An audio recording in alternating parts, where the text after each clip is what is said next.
अब जैसे कि 136 नंबर है, यहाँ से CDP के स्टार्ट हो जाएंगे क्वेश्चन, ठीक है। अब 136 नंबर किस क्वेश्चन है वो किस प्रकार पूछा है आप भी देख पा रहे होंगे। इसमें पूछा गया है कि निम्नलिखित में से कौन सा जन्मजात अभिप्रेरक नहीं है।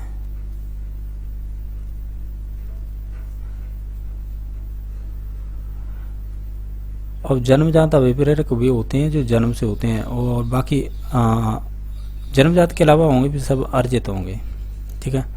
तो इसमें से जैसे भूख है वो जन्मजात होगी, नींद भी जन्मजात होगी, प्यास भी होगी, लेकिन आदत है ये आपकी कह सकते हैं अर्जित होती है, ठीक है। यानी हम वातावरण में रह के सीखते हैं इसे, यानी कह सकते हैं घर परिवार जो भी चीज़ें है। तो ऑप्शन नंबर सी सही हो जाएगा। क्वेश्चन नंबर 137 है, वो इस प्रकार पूछा था कि इनमें से कौन सा है बुद्धि का जो गोलमेल से संबंधित है। तो ये आपकी कह सकते हैं भावात्मक बुद्धि होती है ना, इमोशनल, उससे संबंधित है गोलमेल है, ठीक है। इन्होंने कोई बुक भी लिखी थी जो फेमस हुई थी, तो इस वजह से इनको श्रेय दिया जाता है। तो ऑप्शन नंबर डी सही हो जाएगा। क्वेश्चन नंबर 138 है, कौन सा है जो बुद्धि का कौन सा बुद्धि सिद्धांत बुद्धि के कारकी सिद्धांत का उदाहरण है। यानी आप एक बार इंग्लिश देख लीजिए। देखो आप जब बुद्धि का चैप्टर पढ़ेंगे तो उसमें देखेंगे जैसे बहुकारक ये फंक्शनल हो जाएगा, पदानुक्रम का है ये भी हो जाएगा, द्विकारक ये स्पीयरमैन का, यानी फैक्टर पर ये कारकों पर आधारित हैं। जैसे बहुकारक था ये मल्टीपल, ये आपके थॉर्नडाइक का था, पदानुक्रम था, और द्विकारक स्पीयरमैन का था, फिर ये त्रिकारक हो गया, इसमें ग्रुप समूह जोड़कर। तो यानी स्टर्नबर्ग का नाम था ये त्रिचापी सिद्धांत था, ठीक है। तो ये आपका कारकी सिद्धांतों पर आधारित नहीं था, ठीक है। तो ये ध्यान रखना, ये अच्छा क्वेश्चन है, ये सेकंड ग्रेड का पूछा हुआ क्वेश्चन है, ठीक है। सेकंड ग्रेड में इस प्रकार के क्वेश्चन पूछे जाते हैं। नहीं तो आप हरियाणा टेट देंगे ना, यानी मैं बता रहा हूँ प्रीवियस के क्वेश्चन देखना, उसमें भी पूछा हुआ यही क्वेश्चन है। और बाकी फर्स्ट ग्रेड सेकंड ग्रेड में तो पूछा ही जाता है, हालांकि सेकंड ग्रेड का ये क्वेश्चन है, मैं ये कह रहा हूँ, ठीक है। और एस टेट में पूछा भी है। और नेक्स्ट क्वेश्चन नंबर 139 है, ये कह रहा है G.W. ऑलपोर्ट द्वारा दी गई व्यक्तित्व की परिभाषा निम्न में से कौन सा वाक्यांश सम्मिलित नहीं है। वाक्यांश सम्मिलित नहीं है। ऑलपोर्ट है ना, आप है ऑलपोर्ट को पढ़ेंगे तो इन्होंने व्यक्तित्व के बारे में बहुत सारी परिभाषाएं दी है और प्रकार भी बताए हैं किस प्रकार। तो इनमें से आप तो एक बात बताइए वाक्यांश जो सम्मिलित नहीं है, यानी आप ये 4 बातें हैं, इनमें से हमें तो ये बता दीजिएगा कौन सी आपकी ऑलपोर्ट से संबंधित नहीं। जो आप परिभाषा पढ़ेंगे ना तो उसमें गतिशील संगठन भी मिलेगा, ठीक है, और उसमें आपका मनोदैहिक व्यवस्था भी मिलेगी, और अपूर्व समायोजन मिलेगा, लेकिन व्यक्तिगत विभिन्नता का उसमें जिक्र नहीं किया गया है। तो ऑप्शन नंबर डी सही हो जाएगा, ठीक है।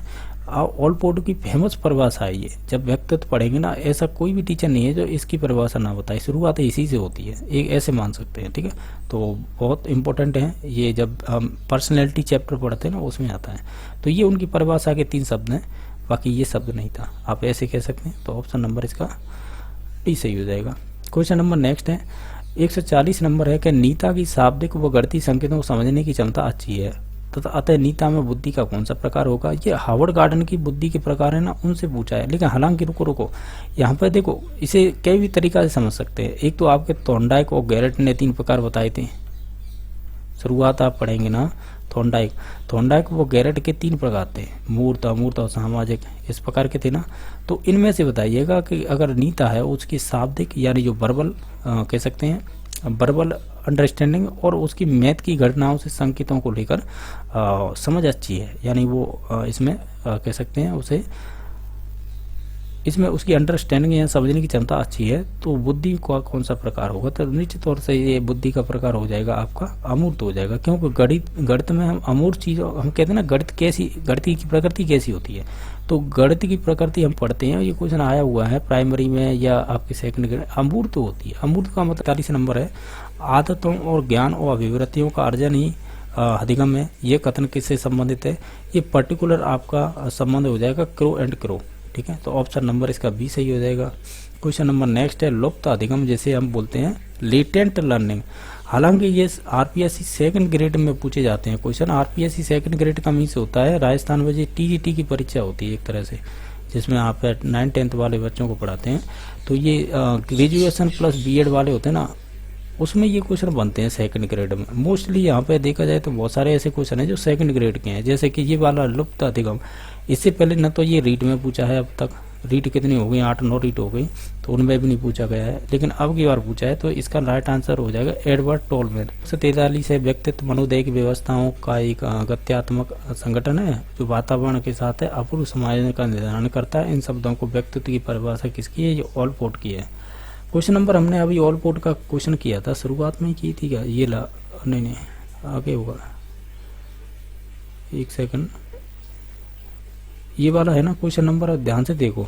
143 नंबर और 139 नंबर, दोनों क्वेश्चनों को देखो, ये एक ही क्वेश्चन दोनों से बना लिया है। यही GW ऑलपोर्ट है ना, यही ऑलपोर्ट की परिभाषा पूछी गई है। अब देख लीजिएगा इसमें जो जैसे कि व्यक्तित्व का मनोदैहिक व्यवस्था, तो मनोदैहिक ये वाला भी ऑप्शन था। गत्यात्मक संगठन ऑप्शन नंबर 1 सही हो जाएगा।